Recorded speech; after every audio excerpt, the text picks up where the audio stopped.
Hello दोस्तों, तो आज के इस वीडियो में पढ़ेंगे यूपी स्पेशल से रिलेटेड जो यूपी सरकार की प्रमुख योजनाएं हैं, इनसे रिलेटेड जो थ्योरी पढ़ेंगे। तो वो आज इस वीडियो में उन सब थ्योरीज को देखेंगे। तो इससे रिलेटेड जो भी क्वेश्चन बनते हैं उस तो आपको उसको समझने में आसानी होगी। और अगर थ्योरी के बाद अगर आप चाहेंगे कि इससे रिलेटेड एमसीक्यू का भी वीडियो आए तो आप लोग कमेंट बॉक्स में बताइएगा। तो इस योजना के पढ़ने के बाद इससे रिलेटेड जो एमसीक्यू क्वेश्चन बन सकते हैं या बनते हैं तो उससे रिलेटेड एक अगला वीडियो आ जाएगा। तो चलिए शुरुआत करेंगे वीडियो की और देखेंगे जो यूपी गवर्नमेंट की प्रमुख योजनाएं हैं। तो इसमें से जो पहली योजना है, वैसे तो काफ़ी सारी योजना है लेकिन जो वर्तमान में जो गवर्नमेंट है इनसे रिलेटेड जो प्रमुख योजनाएं हैं तो उनको देख रहे हैं। इसमें से पहली है नया सवेरा योजना। तो जैसे योजना में क्या आता है, योजना में ज़्यादा से ज़्यादा उसकी डेट पूछ ली जाती है। डेट उनकी ही पूछी जाती है जो मोस्ट इम्पॉर्टेंट्स होती हैं, जैसे महिला से संबंधित होती हैं तो उनसे संबंधित डेट्स पूछी जाती है। नहीं तो अधिकतर का उद्देश्य पूछा जाता है कि ये योजना है और ये किस लिए संचालित की जाती है या इसका उद्देश्य क्या है ना। तो इससे रिलेटेड जो फैक्ट्स हैं आप इनको समझते हुए चलेंगे। तो जो नया सवेरा योजना है इसका उद्देश्य है कि श्रमिक बच्चों को, जो प्रदेश में श्रमिक बच्चे हैं उनको चिन्हित करके बाल श्रम से मुक्ति दिलाना और इनका सामाजिक, शैक्षणिक और नैतिक विकास करना। जैसे छोटे छोटे बच्चे हैं जो ग्रामीण क्षेत्रों में या शहरी में भी देखा जाता है कि किसी कारखाने में या किसी ढाबे आबे में कार्य करने लगते हैं छोटी सी उम्र में ही। तो ऐसे ही श्रम उनको, जो ऐसे बच्चे हैं उनको बाल श्रम से मुक्ति दिलाना इस योजना का प्रमुख उद्देश्य है। इस योजना के तहत बाल श्रम से सर्वाधिक प्रभावित 20 जिले के चिन्हित किया गया है और उनमें जो हॉट स्पॉट एरिया है उनको बाल श्रम से मुक्त कराने हेतु डोर टू डोर सर्वेक्षण, मतलब हर डोर टू डोर जाकर सर्वेक्षण करना कि कितने बच्चे हैं। और जैसे कुछ माँ बाप अपने बच्चों को काम पर भेज देते हैं तो ऐसे डोर टू डोर सर्वेक्षण होगा और पता चलेगा कितने बच्चे हैं, कौन स्कूल गया। इससे रिलेटेड जो नया सवेरा योजना है, तो आपको सिर्फ वन वर्ड में ही याद रखना है कि ये बाल श्रम मुक्ति दिलाने से रिलेटेड है नया सवेरा योजना, ठीक है। नेक्स्ट है मुखबिर योजना। मुखबिर योजना क्या है?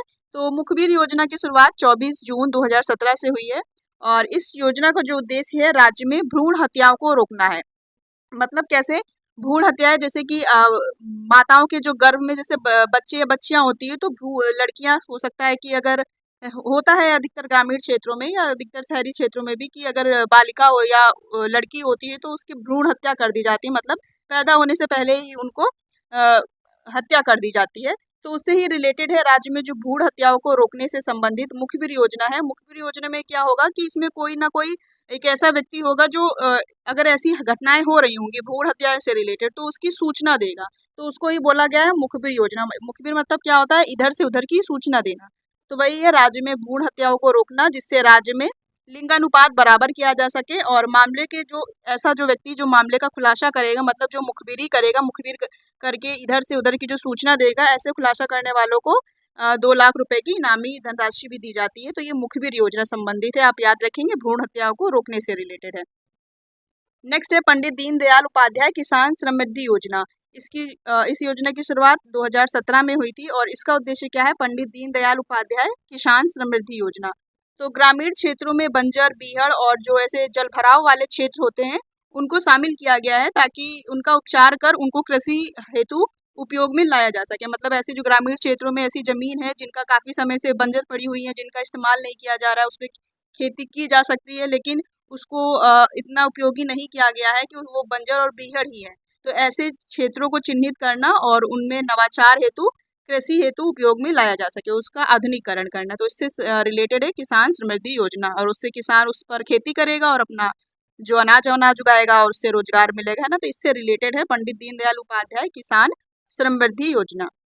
नेक्स्ट योजना है मुख्यमंत्री सामूहिक विवाह योजना। तो ये मोस्ट इंपॉर्टेंट है, ये काफी बार एग्जाम में पूछी जाती है और इसकी डेट भी आप याद रखेंगे, डेट भी पूछी जाती है। तो मुख्यमंत्री सामूहिक विवाह योजना, इसकी शुरुआत प्रदेश में कब से हुई? तो 3 अक्टूबर 2017 से, 3 अक्टूबर 2017 से। इसमें क्या है? तो इसमें आर्थिक रूप से जो कमजोर या गरीबी रेखा से नीचे जीवन यापन करने वाले परिवार की जो बेटियां हैं उनके विवाह हेतु उनको आर्थिक धनराशि की सहायता दी जाती है। जैसे कि इसमें विधवा भी सम्मिलित है और तलाकशुदा महिलाएं भी सम्मिलित है और जो नई बालिकाओं की जैसे शादी की जाती है या उनका परिवार आर्थिक रूप से पिछड़ा हुआ है, कमजोर है या गरीब है या गरीबी रेखा से नीचे अपना जीवन यापन करते हैं और अपनी बेटियों की शादी सक्षम तरीके से नहीं कर पाते हैं, तो उनके ही लिए ही है मुख्यमंत्री सामूहिक विवाह योजना। इसमें सामूहिक विवाह के दौरान ही जो लाभार्थी हैं उनको धनराशि भी दी जाती है। तो ये इम्पोर्टेंट पॉइंट है। इसमें सहायता धनराशि कितनी है, तो इसमें सहायता धनराशि अब 1 लाख रुपए कर दी गई है अप्रैल 2025 से। वर्तमान में 1 अप्रैल 2025 से इसकी जो सहायता धनराशि है ये 1 लाख रुपए कर दी गई है और ये 3 चरणों में दी जाती है। तो इसमें जो पहले थी, अब तो ये नहीं पूछा जाएगा लेकिन आप जानकारी के लिए याद रखेंगे, जो पहले थी 50,000 रुपए की सहायता दी जाती थी, अब वर्तमान में अप्रैल 2025 से इसमें 1 लाख रुपए है। तो इसमें जो किन चरणों में दी जाती है, कभी कभी ये भी क्वेश्चन बन जाता है कि किन चरणों में कितनी योजना जो धनराशि दी जाती है।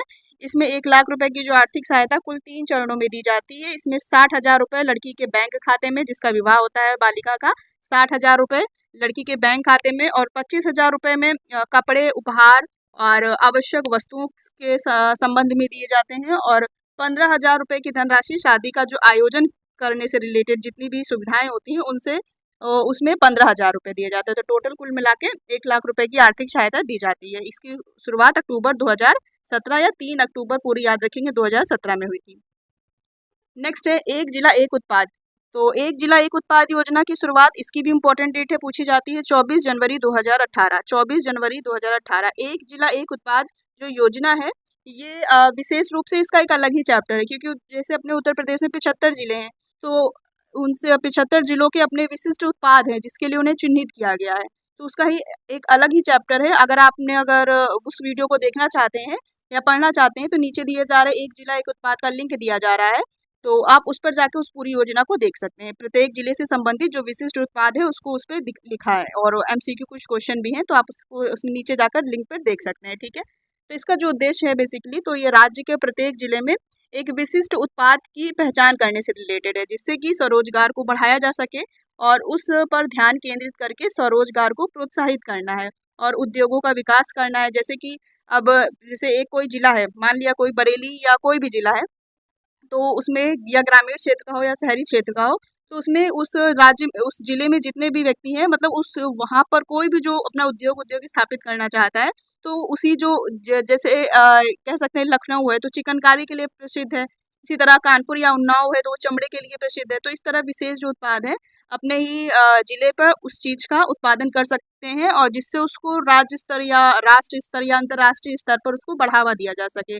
अब जैसे कह ली मुजफ्फरनगर या अयोध्या का गुड़ है, गुड़ को विशिष्ट उत्पाद के अंतर्गत रखा गया है, एक जिले एक उत्पाद के अंतर्गत। तो ये जो गुड़ है ये राष्ट्रीय अंतर्राष्ट्रीय स्तर पर इसका निर्यात होता है। इससे क्या होता है, रोजगार में वृद्धि होती है और उद्योगों को विकास और अर्थव्यवस्था में सहायता मिलती है। तो यही चीज जो योजना है एक जिला एक उत्पाद। ठीक है, बाकी आप वीडियो को जाके फुल डिटेल में देख लेंगे।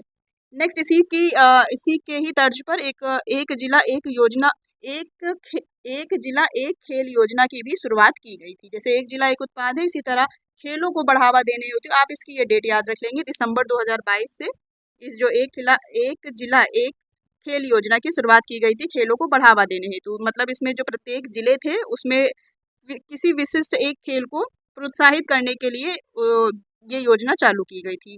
इससे ही रिलेटेड है, तो आप थोड़ा याद रखेंगे।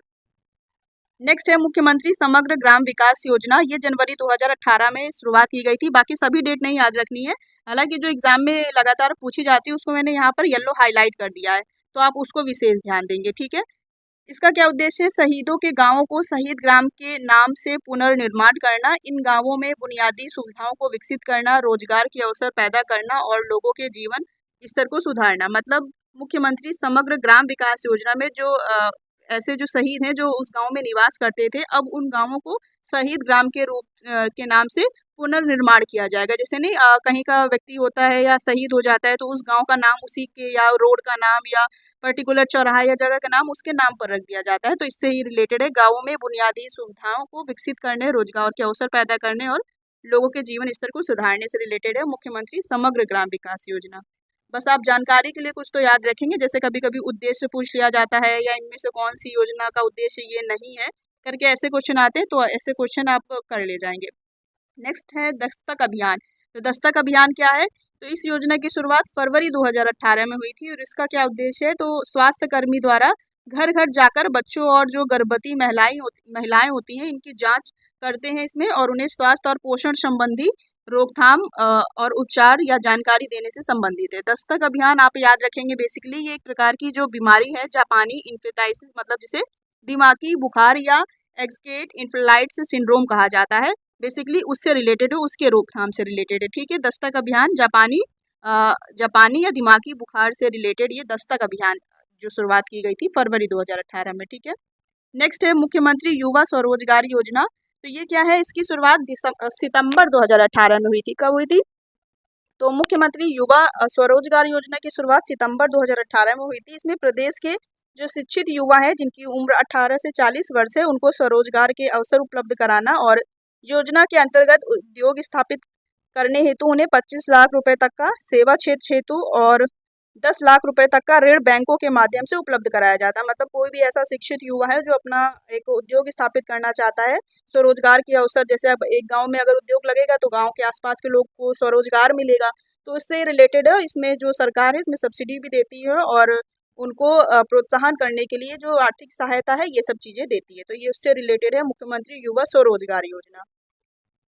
नेक्स्ट है जैसे कि अगर एक जिला एक उत्पाद की योजना है तो उससे रिलेटेड कोई उद्योग स्थापित करना चाहता है तो उसमें भी सहायता मिलती है। नेक्स्ट है मुख्यमंत्री जन आरोग्य योजना। मुख्यमंत्री जन आरोग्य योजना 1 मार्च 2019 से शुरुआत की गई थी। इसमें राज्य के सभी जो मध्यम वर्गीय और जो आर्थिक रूप से कमजोर परिवार हैं उनको 5 लाख रुपए तक का कैशलेस स्वास्थ्य बीमा प्रदान किया जाता है। मतलब कि उनको स्वास्थ्य बीमा दिया जाता है, मतलब फ्री में अपना उपचार करा सकते हैं। मुख्यमंत्री जन आरोग्य योजना। और जो केंद्र सरकार की योजनाएं हैं इसी से रिलेटेड है, जैसे आयुष्मान भारत योजना है ना, पीएम किसान सम्मान योजना, तो वो केंद्र सरकार की योजना है। वो भी हालांकि अपने यूपी में चलती हैं। उसकी भी योजनाओं का लाभ जो दिया जाता है वो भारत के सभी राज्यों में दिया जाता है जो केंद्र सरकार की होती हैं। और जो उत्तर प्रदेश सरकार की ये विशिष्ट यूपी के ही लिए हैं, तो इससे ही रिलेटेड है सारी योजनाएं। नेक्स्ट इंपॉर्टेंट है ये भी है, एक है मुख्यमंत्री कन्या सुमंगला योजना। मुख्यमंत्री कन्या सुमंगला योजना, अभी ऊपर सामूहिक विवाह पढ़ा था वो भी इम्पोर्टेंट था जो अक्टूबर 2017 में आया था, ये भी इम्पोर्टेंट है मुख्यमंत्री कन्या सुमंगला योजना। इसकी भी आप पूरी डेट याद रखेंगे, 25 अक्टूबर 2019 को इस योजना को शुरुआत की गई थी। और इसके जो लाभार्थी हैं, मतलब जो बच्चियां हैं जो लाभ उठा सकते हैं, इसमें 1 अप्रैल 2019 के बाद से भी जितनी बच्चियां पैदा हुई हैं तो वो इनका लाभ उठा सकती हैं। इसका उद्देश्य क्या है? तो कन्या भ्रूण हत्या को समाप्त करना। देखिए, कन्या भ्रूण हत्या आपने ऊपर भी पढ़ा था जब था मुखबिर योजना, उसमें था क्या, सूचना देने से संबंधित था। अगर ऐसी कोई घटना हो रही है तो आप अगर उसकी सूचना देते हैं तो उससे रिलेटेड मुखबिर योजना जो 2017 में आई थी। इसमें क्या है, कन्या भ्रूण हत्या को तो समाप्त करना ही करना है। साथ में अगर कोई परिवार है अगर चाह रहा है कि हम अपने इतना सक्षम नहीं है कि हम अपनी बेटियों को पाल सकेंगे, तो वो हो सकता है वो कहीं ना कहीं अगर ऑपरेशन वगैरह के जरिए जान लेते हैं आजकल तो कि बच्ची है या मतलब बेटा है या बेटी है, तो उससे क्या होता है कि अगर जान लेते हैं तो उससे क्या होता है, गर्भ में ही उसको मारा जा सकता है, जिसे हम भ्रूण हत्या के नाम से जानते हैं। तो क्या होगा, अगर जो सरकार है अगर इसको रोकना चाहती है तो कुछ ना कुछ उनको ऐसा लालच दे या ऐसा कुछ योजनाएं उनके लिए चलाए जिससे वो ऐसी घटनाएं ना करें। तो इसीलिए इसीलिए ये लिखा हुआ है कि कन्या भ्रूण हत्या को समाप्त करना। आप उससे मत रिलेट करिए, वो भी है और ये भी है। तो कैसे समाप्त किया जा सकेगा? अगर सरकार द्वारा उनको कुछ योजनाएं दी जा सकेंगी, और उस योजना का क्या नाम है? कन्या सुमंगला योजना, मतलब बच्चियों के प्रति कन्या सुमंगला योजना। तो इसमें समान लैंगिक अनुपात स्थापित करना इसका जो उद्देश्य है, और इसके बाल विवाह की कुप्रथा को रोकना और बालिकाओं के स्वास्थ्य एवं शिक्षा को प्रोत्साहित करना। अब समझ में आया, मतलब बालिकाओं की भ्रूण हत्या को रोककर हम उनको स्वास्थ्य और शिक्षा से संबंधित कुछ ऐसी या प्रोत्साहन हेतु को सरकार द्वारा अगर उनको कोई धनराशि दी जाती है तो वो उससे प्रेरित होकर ऐसी घटनाएं नहीं करेंगे। तो ये उससे रिलेटेड है। ठीक है, तो इसमें क्या, 6 चरणों में 25,000 रुपए की आर्थिक सहायता दी जाती है। अगर यदि किसी परिवार में बच्ची पैदा होती है तो उसकी कोई मान्यदंड भी होता है कि जैसे कि किसी परिवार की अधिकतम 2 बालिकाओं को ही योजना का लाभ मिलेगा। जो यदि 2 बालिकाएं, यदि तीसरी बालिका है तो उसको नहीं मिलेगा, अधिकतम 2 बालिकाओं को ही इस योजना का लाभ मिलेगा। और वार्षिक आय, जिनकी परिवार की वार्षिक आय 3 लाख रुपए से कम होनी चाहिए, मतलब जो गरीब परिवार की श्रेणी में आता है, तो उनको क्या 6 चरणों में इसमें 25,000 रुपए की, आपको ये याद रखना है। वो वाला 1 लाख रुपए था जो सामूहिक विवाह था, ये है 25,000 रुपए जिसमें कन्या सुमंगला योजना के अंतर्गत है। इसका भी आप ऐसे ही जानकारी के लिए देख लेंगे कि इसमें कैसे 6 चरणों में दी जाती है। जन्म पर 5,000 रुपए दिए जाते हैं बच्ची के जन्म पर, और 1 वर्ष के टीकाकरण पर 2,000 रुपए, कक्षा 1 में प्रवेश करने पर 3,000 रुपए, फिर कक्षा 6 में प्रवेश करने पर 3,000 रुपए, कक्षा 9 में प्रवेश करने पर 5,000 रुपए, और 10वीं या 12वीं उत्तीर्ण करके स्नातक, मतलब जो ग्रेजुएशन या 2 वर्षीय जो डिप्लोमा पीजी होता है, तो उसके प्रवेश पर उन्हें 7,000 रुपए की धनराशि दी जाती है, जिससे बालिकाएं पढ़ सकेंगी और परिवार के ऊपर बर्डन कम पड़ेगा, है ना। तो इससे रिलेटेड है। ठीक है, ये योजना मोस्ट इंपॉर्टेंट है, इसके सभी पॉइंट याद रखेंगे कन्या सुमंगला योजना के। नेक्स्ट योजना है मुख्यमंत्री कृषक दुर्घटना कल्याण योजना। शुरुआत जनवरी 2020 में हुई थी। इसमें क्या है तो किसान की आय 18 से 70 वर्ष के बीच होनी चाहिए। इसमें दुर्घटना में आवेदक जो किसान होता है कि मृत्यु होने पर, मतलब जो इसका फॉर्म वॉर्म भरता है या इसका लाभ उठाना चाहता है, तो दुर्घटना में किसान की मृत्यु होने पर उसके परिवार के माता पिता या उसके जो बैक में है पत्नी है या कोई भी पारिवारिक जो है उससे रिलेटेड, तो उसको आर्थिक सहायता के रूप में 5 लाख रुपए का मुआवजा प्रदान किया जाता है। ठीक है, और लाभार्थी का जो पात्रता है वो 14 सितंबर 2019 से भरा होना चाहिए। तो ये सारी चीजें हैं मुख्यमंत्री कृषक दुर्घटना कल्याण योजना से रिलेटेड। ठीक है, मुआवजा के रूप में 5 लाख रुपए की धनराशि। नेक्स्ट है बीसी सखी योजना। मई 2020 से शुरुआत हुई। इसमें ग्रामीण क्षेत्रों में महिलाओं को रोजगार के उद्देश्य से बैंकिंग कॉरेस्पॉन्डिंग सुविधा हेतु बीसी सखी तैनात की गई है। जैसे बीसी सखी का मतलब कोई ऐसी महिला है जो बैंक से रिलेटेड जो योजनाएं हैं या उनसे जानकारी, जैसे कोई क्षेत्र में योजना आती है या बैंक से संबंधित जो जानकारी है, उन ग्रामीण महिलाओं को पहुंचाया जा सके जो वो महिलाएं अपने गांव से जा बैंक नहीं जा सकती हैं। तो ऐसी ही बीसी सखी को तैयार किया गया है। वो बीसी सखी क्या गांव गांव में जाकर महिलाओं को उनकी जो योजनाएं हैं, सरकार की योजनाएं या बैंक से रिलेटेड जितनी भी सुविधाएं हैं उससे उनको अवगत करा सकें। तो उससे ये रिलेटेड है, सरकारी योजनाओं को आसानी डिजिटलीकरण से ग्रामीण क्षेत्रों को पहुंचाया जा सके। नेक्स्ट है मिशन शक्ति अभियान। तो ये क्या है, ये भी बालिकाओं हेतु है। इसकी शुरुआत 17 अक्टूबर 2020 से हुई थी और इसका उद्देश्य राज्य में महिलाओं तथा बालिकाओं व बच्चों की सुरक्षा हेतु सुरक्षा सुनिश्चित करने से संबंधित थी।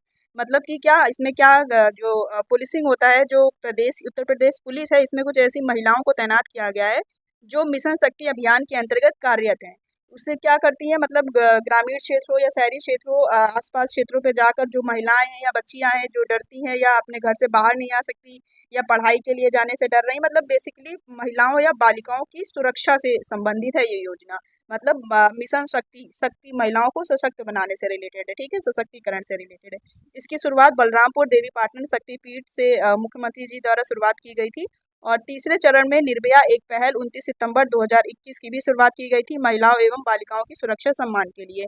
क्यों किया गया था, जो शायद कुछ समय पहले ही निर्भया कांड हुआ था दिल्ली में, उससे ही रिलेट उसमें ही तीसरा चरण के रूप में मिशन शक्ति को शुरुआत की गई थी। आप ये जानकारी के लिए याद रखेंगे। बाकी मिशन शक्ति अभियान जो महिलाओं और बच्चों से रिलेटेड है याद रखेंगे, महिलाओं और बालिकाओं की सुरक्षा से रिलेटेड। नेक्स्ट है आत्मनिर्भर यूपी रोजगार अभियान। इसकी शुरुआत 26 जून 2020 से हुई थी। इसमें प्रवासी कामगारों की आर्थिक स्थिति में सुधार व घरेलू उद्यमशीलता को प्रोत्साहित करना और रोजगार प्रदान करने से रिलेटेड है। जो प्रवासी कामगार होते हैं जो काम के सिलसिले से बाहर जाते हैं, स्थानीय उद्यमिता को बढ़ावा देने व रोजगार के अवसर मुहैया कराने से संबंधित है। अपने ही राज्य या अपने ही क्षेत्र में उनको रोजगार उपलब्ध कराया जा सके, जो बाहर जाते हैं वो बाहर ना जाए। नेक्स्ट है बाबा साहब अम्बेडकर विशेष रोजगार प्रोत्साहन योजना। इसकी शुरुआत 1 जुलाई 2021 से की गई थी। इसका पूर्व में जो नाम था अम्बेडकर विशेष योजना, अम्बेडकर विशेष रोजगार योजना ये नाम था और नवंबर 2019 में आई थी, लेकिन इसका 2021 में नाम परिवर्तित करके करा गया बाबा साहब अम्बेडकर विशेष रोजगार प्रोत्साहन योजना। इसका उद्देश्य ग्रामीण नवयुवकों को उद्यमिता की ओर उन्मुख करना है, मतलब अपना कोई ना कोई उद्यम स्थापित कर सके। इसमें सभी वर्ग जाति धर्म के लोग हैं और इसमें पहले ये कुछ ही विशेष वर्ग के लिए था, अब इसमें सभी वर्गों के लिए है। और इसमें जो संशोधित व्यवस्था के तहत इसमें 18 से 65 वर्ष के जो लाभार्थी होंगे और जो अनुसूचित जाति जनजाति या दिव्यांग है उनको 35% अनुदान दिया जाएगा और अधिकतम 70,000 रुपये तक का, तथा जो सामान्य जाति के हैं वर्ग के हैं उनको 25% अथवा अधिकतम 50,000 रुपये तक का ऋण अनुदान प्रदान किया जाएगा। और ऐसे इनको सबको नहीं जिनकी परिवार की वार्षिक आय 2 लाख रुपए से कम है ना, तो इसको भी याद रखेंगे। नेक्स्ट है किसान कल्याण मिशन। तो इसकी जनवरी 2021 से शुरुआत हुई थी। इसमें किसान कल्याण तथा किसानों की आर्थिक स्थिति को में सुधार लाने हेतु उनकी जो आमदनी है उनको बढ़ाने से, मतलब दुगनी करने और उनकी जो कई तकनीकी होती हैं जिनसे वो खेती करते हैं, तकनीकी और सरकारी योजनाओं की जानकारी देने से संबंधित थी ये किसान कल्याण योजना। आधुनिकीकरण हो या तकनीकीकरण हो तो उससे रिलेटेड नए तरीके से खेती की जा सके, तो किसान कल्याण मिशन है ये। नेक्स्ट है मुख्यमंत्री महिला सामर्थ्य योजना। तो ये क्या है, इसकी शुरुआत 22 फरवरी 2021 से की गई थी। इसकी भी डेट याद रखेंगे। इस योजना के तहत लघु एवं कुटीर उद्योगों के माध्यम से महिलाओं को जीवन स्तर को ऊपर बढ़ाया जा सके, मतलब कि अपना कोई छोटा या लघु या कुटीर उद्योग वो स्थापित कर सकती हैं जो महिलाएं। तो और उनके जिससे वो रोजगार के अवसर प्राप्त कर सकेंगी। मुख्यमंत्री महिला सामर्थ्य योजना मतलब महिला सामर्थ्य है कुटीर और उद्योग लघु उद्योगों को स्थापित करने में। इसमें महिला कल्याण एवं सशक्तिकरण को बढ़ावा देना इसके उद्देश्य है। महिला कौशल विकास का प्रशिक्षण करना, महिलाओं को रोजगार के लिए प्रेरित करना, महिलाओं द्वारा संचालित उद्यम को सहायता प्रदान करना। नेक्स्ट है मुख्यमंत्री अभ्युदय योजना। तो इसका क्या उद्देश्य है, तो आर्थिक रूप से कमजोर छात्रों को सरकारी जो प्रतियोगी परीक्षाएं होती हैं, सरकारी नौकरी हेतु जो प्रतियोगी परीक्षा होती है, जैसे तो उनके लिए ही तैयारी के लिए मुफ्त कोचिंग हेतु उनमें सुविधा प्रदान की जाती है मुख्यमंत्री अभ्युदय योजना के अंतर्गत। ठीक है, प्रतियोगी परीक्षाओं के लिए मुफ्त कोचिंग से रिलेटेड है। नेक्स्ट है मुख्यमंत्री बाल सेवा योजना। इसमें क्या है, तो इसकी शुरुआत 30 मई 2021 में हुई थी, जब कोविड के दौरान हुई थी। इसका उद्देश्य है कोविड के कारण अपने माता पिता या दोनों को खो चुके बच्चों, कोविड मतलब उनका जो गार्जियन ने उनकी जान चली गई जैसे कोविड काल में, तो उनको ही जो अनाथ बच्चे हो गए हैं उनको वित्तीय और शैक्षणिक सहायता प्रदान करने हेतु बच्चों को 4,000 रुपये प्रति माह आर्थिक सहायता तथा 18 वर्ष तक के बच्चों को कक्षा 12 तक की निःशुल्क शिक्षा दी जाती है मुख्यमंत्री बाल सेवा योजना के अंतर्गत। और इसमें जो बालिकाएं हैं इनको विवाह हेतु 1,01,000 रुपये की सहायता दी जाती है और जो मंथली 4,000 रुपये। ठीक है, और इसकी शुरुआत कब हुई, 30 मई 2021, और इसका जो लाभ है 1 मार्च 2020 के बाद से जिनके गार्जियन खो गए, जिन्होंने अपने बच्चों ने अपने गार्जियनों को खो दिया, उनके लिए ये सुविधा है। नेक्स्ट है मुख्यमंत्री दुर्घटना बीमा योजना। इसकी शुरुआत अक्टूबर 2021 में हुई थी। इसमें असंगठित क्षेत्र के पंजीकृत कर्मकारों को सामाजिक सुरक्षा प्रदान करना, और इस योजना के अंतर्गत कामगार की दुर्घटनावश मृत्यु या दिव्यांगता की दशा में उसे अधिकतम 2 लाख रुपए की सहायता दी जाती है। जैसे कार्य करते हुए कामगार की दुर्घटनावश जैसे मृत्यु हो जाती है या दिव्यांगता की स्थिति में उन्हें 2 लाख रुपए की आर्थिक सहायता दी जाती है। नेक्स्ट है स्वामी विवेकानंद युवा सशक्तिकरण योजना। इसकी शुरुआत भी 2021 में हुई थी। इसका उद्देश्य है कि युवाओं को तकनीकी सशक्तिकरण प्रदान करना, जो स्नातक युवा हैं उनको तकनीकी सशक्तिकरण प्रदान करना। इसके अंतर्गत युवाओं को टैबलेट और स्मार्टफोन वितरित करना है, ताकि वे अपनी शिक्षा और कौशल विकास में सहायता प्रदान कर सकते हैं। जो नहीं कहते हैं कि मुख्यमंत्री या सरकार द्वारा टैबलेट और स्मार्टफोन दिया जाता है, वो इस योजना के अंतर्गत दिया जाता है, स्वामी विवेकानंद युवा सशक्तिकरण योजना। नेक्स्ट है उत्तर प्रदेश मातृभूमि योजना। 2021 में शुरुआत हुई। इसमें प्रदेश में बसे उत्तर प्रदेश के ऐसे निवासी जो अब अपने पैतृक गांव में अपने परिजनों पुरखों की याद में सामुदायिक केंद्र, बारात घर और ऐसे ही अन्य निर्माण कार्य करवा सकेंगे। मतलब जो ऐसे विदेशी हैं जो उत्तर प्रदेश के रहने वाले हैं और अब वर्तमान में बाहर रहते हैं, अब उनका पैतृक गांव है बंद पड़ा हुआ है, या पैतृक गांव में जो घर है जहाँ निवास करते थे तो वो बंद पड़ा है, तो उसको वो सरकार को दे सकते हैं, और या उस पर कोई ऐसा सामुदायिक केंद्र स्थापित कर सकते हैं, जैसे बारात घर हो गया या कोई भी अरेंज मैनेजमेंट से रिलेटेड। इसमें कार्य की जब अगर वो ऐसा कार्य कराते हैं तो उनमें न्यूनतम 60% धनराशि स्वयं वो लगा सकते हैं, और 60% फीसदी की लागत या धनराशि सरकार द्वारा दी जाती है। मातृभूमि मतलब अपने ही जहाँ निवास करते हैं उसको ही यूज में लाना से रिलेटेड। नेक्स्ट है मुख्यमंत्री बुनकर सौर ऊर्जा योजना। नवंबर 2022 में इसकी शुरुआत हुई। इसका उद्देश्य प्रदेश के जो बुनकर हैं उनको सौर ऊर्जा का उपयोग करने के लिए प्रोत्साहित करना और बिजली बिलों में कमी लाना। जो हथकरघा उद्योग के जैसे रिलेटेड नहीं बुनकर वगैरह होते हैं, तो उनको अगर कोई वो अपना उद्योग स्थापित करेंगे तो उसमें बिजली की आवश्यकता होती है, तो उसमें क्या सौर ऊर्जा का उपयोग करने के लिए प्रोत्साहित करा गया है, और बिजली बिलों को कमी लाने के लिए। इसमें सामान्य पावर लूम जो बुनकर है उनको 50% की सब्सिडी, और जो SC ST वर्ग है उनको 75% की सब्सिडी तक दी जाती है। मुख्यमंत्री बुनकर सौर योजना। नेक्स्ट है झलकारी बाई कोरी पावर लूम विकास योजना। ये भी उसी के रिलेटेड है। इसमें अप्रैल 2023 से इसकी शुरुआत की गई। इसमें जनजाति के हथकरघा एवं पावर लूम बुनकरों को अधिक से अधिक रोजगार सृजित कराकर उनके सामाजिक व आर्थिक जीवन स्तर में सुधार लाने से संबंधित है, जो विशेष जनजाति से रिलेटेड। ठीक है, झलकारी बाई पावर लूम योजना हथकरघा एवं पावर लूम बुनकरों को अधिक से अधिक रोजगार सृजित कराने से रिलेटेड है। नेक्स्ट है अटल बिहारी वाजपेयी पावर लूम बुनकर विद्युत फ्लैट रेट योजना। अप्रैल 2023 में इसकी शुरुआत की। ये भी इसी से रिलेटेड है, इसलिए इसको यहाँ पे लिखा गया है। ये क्या है, राज्य में हथकरघा और कपड़ा उद्योगों को बढ़ावा देना है इसमें, और इस योजना के तहत पावर लूम बुनकरों को बिजली की एक निश्चित दर पर आपूर्ति की जाती है। और जैसे कोई अपना उद्योग स्थापित करना चाहते हैं, जो बुनकर वगैरह भारी भारी उद्योग स्थापित करते हैं, तो उनको विद्युत दर पर छूट दी जाती है, लाइट रेट पर, जिससे अब बिजली का कनेक्शन यदि उनको छूट दे दी जाएगी तो उनके लिए एक हेडेक कम हो जाएगी, तो अधिक से अधिक जो आपूर्ति या निर्माण है उसका अर्थव्यवस्था में यूज होगा और उनको सरकार के द्वारा एक सहायता भी दे दी जाएगी कि आपसे बिजली रेट कम या इस मानक के अनुसार लिया जाएगा।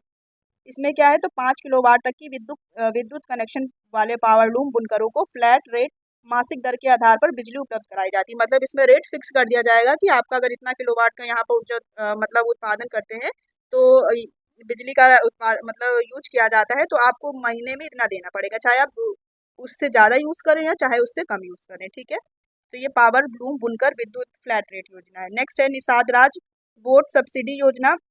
बोट मतलब नाव वाला।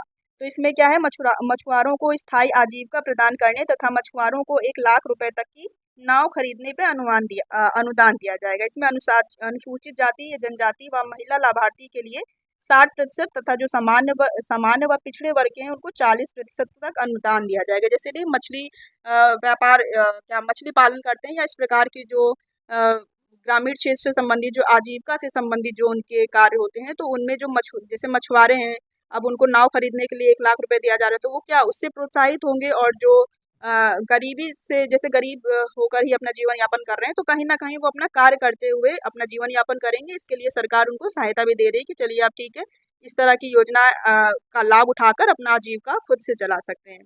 तो इससे रिलेटेड है निषाद राज बोट सब्सिडी योजना। नेक्स्ट है मुख्यमंत्री युवा उद्यमी विकास अभियान। तो ये क्या 3 मार्च 2024 में शुरुआत की गई। इसमें राज्य में युवाओं को उद्यमिता के लिए प्रोत्साहित करना है और इस योजना के तहत प्रशिक्षित युवाओं को ब्याज मुक्त लोन भी दिया जाता है। मुख्यमंत्री युवा उद्यमी विकास योजना, आवेदक 8वीं पास होना चाहिए और अपना अगर कोई उद्यम स्थापित करता है इस योजना के तहत प्रशिक्षित युवा को सर्टिफिकेट, मतलब जो प्रशिक्षित युवा है उनके पास सर्टिफिकेट है किसी न किसी ट्रेड का, तो उसी से रिलेटेड अपना कोई उद्यम स्थापित कर सकते हैं। इसमें ब्याज मुक्त 5 लाख रुपए तक का लोन भी दिया जाता है। नेक्स्ट है संस्कृत छात्रवृत्ति योजना। तो इसकी शुरुआत 27 अक्टूबर 2024 से की गई थी यूपी में और इसका क्या उद्देश्य है, तो इसमें संस्कृत पढ़ने वाले छात्रों को प्रोत्साहित करने हेतु छात्रवृत्ति देने से संबंधित है। मतलब आजकल लोग संस्कृत कहाँ पढ़ना चाहते हैं तो उनको ही प्रोत्साहन देने के लिए ये सरकार द्वारा कुछ उसमें छात्रवृत्ति दी जाती है ऐसे युवा जो संस्कृत के जो छात्र हैं। इसमें कक्षा 9 से लेकर जो अंडर ग्रेजुएट या पीजी पोस्ट ग्रेजुएट या पीएचडी स्तर तक के इसमें छात्रवृत्ति देने से संबंधित ये योजना है, संस्कृत छात्रवृत्ति योजना। नेक्स्ट है रोड टू स्कूल योजना। इसमें क्या है, तो ये 20 अगस्त 2024 से शुरुआत की गई। इसमें सरकारी विद्यालयों में 100% नामांकन करना बच्चों के और कक्षा में नियमित उपस्थिति और शिक्षा के स्तर को सुधारने के प्रयास एवं छात्रों में शिक्षा के स्तर में सुधार लाना है। रोड टू स्कूल मतलब जो बच्चे रोड में टहलते रहते हैं, गांव ग्रामीण क्षेत्रों में रोड में घूमा करते हैं, स्कूल नहीं जा रहे, तो उससे ही related road to school, road से स्कूल तक। और उसमें कक्षा में जैसे नियमित उपस्थिति नहीं है या जो जैसे सरकारी स्कूल होते हैं उसमें नामांकन करवा दिया गया लेकिन उपस्थिति नहीं होती है, बस जैसे उनको जो मिड डे मील जैसी सुविधा दी जाती है वो सब खाने पीने आते हैं और फिर चले जाते हैं, पढ़ते नहीं है ना, तो इससे रिलेटेड है शिक्षा के स्तर को सुधारने के प्रयास और छात्रों में शिक्षा के स्तर को सुधार लाने, रोड टू स्कूल योजना है। नेक्स्ट इसी से रिलेटेड है लेकिन इसकी शुरुआत 2021 में की गई थी। ये अपडेट होती रहती है समय समय के अनुसार। प्रोजेक्ट अलंकार, ये इंपॉर्टेंट है। इसका उद्देश्य सरकारी माध्यमिक विद्यालयों के बुनियादी ढांचे के सुधार करने से रिलेटेड है। जैसे कि कुछ ऐसे सरकारी स्कूल होते हैं जो बहुत ही टूटे फूटे हैं या उनमें ऐसी कोई सुविधा नहीं दी गई है बच्चों को लिए, तो ये प्रोजेक्ट अलंकार में क्या उसमें मतलब पढ़ाई के अनुकूल उसको बनाना, उसमें आधुनिक शिक्षण वातावरण पैदा करना या साफ स्वच्छता कह सकते हैं या टेक्निक से रिलेटेड, मतलब उसको क्या आधुनिकरण मतलब इंफ्रास्ट्रक्चर मतलब कह सकते हैं बुनियादी ढांचे के सुधार से रिलेटेड है। प्रोजेक्ट अलंकार सरकारी माध्यमिक विद्यालयों के बुनियादी ढांचे के सुधार से रिलेटेड है प्रोजेक्ट अलंकार। नेक्स्ट योजना है उत्तर प्रदेश रानी लक्ष्मीबाई स्कूटी योजना। तो ये क्या है, तो इसकी शुरुआत फरवरी 2025 में हुई और इसमें ग्रामीण इलाकों में कॉलेज जैसे ग्रामीण इलाकों में जैसे कॉलेज दूर होने पर या ट्रांसपोर्ट की सुविधा जैसे नहीं है ग्रामीण स्थानों पर, तो उन उस क्षेत्रों में जो गांव के मेधावी छात्र हैं, सभी को नहीं कि हाँ सभी को दी जा रही है, इसमें जो सिर्फ मेधावी छात्र हैं उनको उच्च शिक्षा मतलब आगे शिक्षा और कंटिन्यू करने के लिए स्कूटी की सुविधा दी जाती है। इसमें 12वीं कक्षा में 75% आने चाहिए और परिवार की वार्षिक आय 2.5 लाख रुपए से कम होनी चाहिए। तो ऐसे लोगों को क्या स्कूटी उपलब्ध कराई जाती है। उत्तर प्रदेश रानी लक्ष्मीबाई स्कूटी योजना। अब और भी अन्य योजना है। स्वाधार योजना क्या है, आप ऐसे याद रखेंगे, कभी कभी ऐसे ही पूछ लिया जाता है कि इस योजना का उद्देश्य क्या है। तो इसमें स्वाधार योजना, इसमें आश्रय विहीन, आपदा व घरेलू हिंसा से पीड़ित तथा परिवार से बाहर निकाली गई कुछ ऐसी महिलाएं होती हैं जैसे घरेलू हिंसा हो गया या पीड़ित परिवार से महिलाएं हैं उनको उनके ससुराल या किसी भी परिजन द्वारा उनको घर से बाहर निकाल दिया गया है, तो ऐसे महिलाओं को निःशुल्क भोजन या रहने की व्यवस्था, वस्त्र या उनको चिकित्सीय सुविधा उपलब्ध कराया जाता है। स्वाधार योजना के अंतर्गत महिलाओं से रिलेटेड है। नेक्स्ट है वंदे मातरम योजना। इसके अंतर्गत क्या है, तो इसमें गर्भवती महिलाओं को निःशुल्क उपचार से रिलेटेड है वंदे मातरम योजना। नेक्स्ट है संजीवनी परिवहन योजना। तो ग्रामीण क्षेत्रों में जननी सुरक्षा और शिशु एवं मात्र जो मृत्यु दर को नियंत्रित करने हेतु प्रत्येक सामुदायिक जो स्वास्थ्य केंद्र होते हैं उनमें एम्बुलेंस की सुविधा प्रदान करना, कि मतलब एम्बुलेंस की सुविधा होगी तो ऐसे क्षेत्रों में जो अगर महिलाओं, आप समझ सकते हैं कि महिलाएं हैं यदि नहीं दूर जा सकती तो अगर उनके गांव में ही कैसे एम्बुलेंस सहायता है तो उसके जरिए इन सब चीज़ों को रोका जा सकता है, नियंत्रित किया जा सकता है, तो उससे रिलेटेड है। नेक्स्ट है उत्तर प्रदेश रानी लक्ष्मीबाई महिला सम्मान। अभी स्कूटी वाला था, ये महिला सम्मान योजना है। इसमें जघन्य हिंसा, महिला संबंधी अपराध की शिकार महिलाओं और बालिकाओं को तत्काल आर्थिक एवं चिकित्सीय सहायता, समुचित इलाज, तत्काल आर्थिक क्षतिपूर्ति की सुविधा प्रदान की जाती है। ठीक है, आप रानी लक्ष्मीबाई आया है तो इससे आप स्कूटी वाला अलग है, ये सम्मान अलग है। बाकी है जैसे स्वाधार योजना में भी था, मतलब काफ़ी समय समय पर महिलाओं या बालिकाओं से रिलेटेड कहीं ना कहीं योजना निकाली जाती है, तो आपको बस जानकारी के लिए। सर्वदा योजना क्या है, तो इसमें अवैध विद्युत कनेक्शन वाले उपभोक्ताओं को, मतलब जो यूजर है जो अवैध विद्युत कनेक्शन जैसे तार वार लगा के जो विद्युत का वो करते हैं, हनन करते हैं, और जैसे कोई ऐसे नहीं कटिया वाला तार फाँस लेते हैं उस टाइप का, तो वही है अवैध विद्युत कनेक्शन वाले उपभोक्ताओं या यूजर को वैध कनेक्शन की सुविधा देने से रिलेटेड है सर्वदा योजना। मतलब अवैध विद्युत कनेक्शन वाले उपभोक्ताओं को वैध कनेक्शन की सुविधा देने से रिलेटेड है, ये याद रखेंगे सर्वदा योजना। तो दोस्तों अगर वीडियो अगर अच्छा लगा हो आपको तो वीडियो जरूर लाइक कीजिएगा। ये उत्तर प्रदेश की प्रमुख योजनाएं थी। इससे पहले एक उत्तर प्रदेश की प्रमुख नीतियों से रिलेटेड पार्ट 1 पार्ट 2 दो पार्टों में वीडियो बनाए गए थे। अगर आपको उत्तर प्रदेश की नीति पढ़नी है तो वो भी देख सकते हैं। नीचे ODOP वाला भी वीडियो का लिंक है, वो भी आप देख सकते हैं। अब लास्ट में ये आपके लिए टेस्ट है, आपने सभी कुछ पढ़ा हुआ है, ये भी क्वेश्चन पढ़ा ही हुआ है। उत्तर प्रदेश में डैश के प्रचार हेतु कन्या सुमंगला योजना की शुरुआत की गई। किस लिए की गई? बालिकाओं के लिए स्वरोजगार के अवसर, या बालिकाओं के लिए डिजिटल साक्षरता हेतु, या बालिकाओं के भ्रूण हत्या रोग स्वास्थ्य एवं शैक्षणिक अवसर हेतु यहाँ अवसर है। नेक्स्ट है बालिकाओं के लिए बीमा संबंधी योजना। तो इसका आंसर आप लोग कमेंट बॉक्स में जरूर बताएंगे, क्योंकि आपने इसको बहुत अच्छे से पढ़ा है और इस योजना से लगातार क्वेश्चन पूछा जाता है। तो इसका आंसर आप लोग कमेंट बॉक्स में जरूर बताएंगे। बाकी आप इससे रिलेटेड, मतलब जो ये योजनाएं हैं इनसे रिलेटेड अगर आप MCQ क्वेश्चन के फॉर्म में वीडियो देखना चाहते हैं तो आप वो भी बताइएगा कमेंट बॉक्स में। अगर ऐसे वीडियो की ज़रूरत ज़्यादा रही होगी तो जो इनसे रिलेटेड जो आपने योजनाएं जो पढ़ी हैं इनसे रिलेटेड MCQ क्वेश्चन का भी वीडियो बनाकर अपलोड कर दिया जाएगा।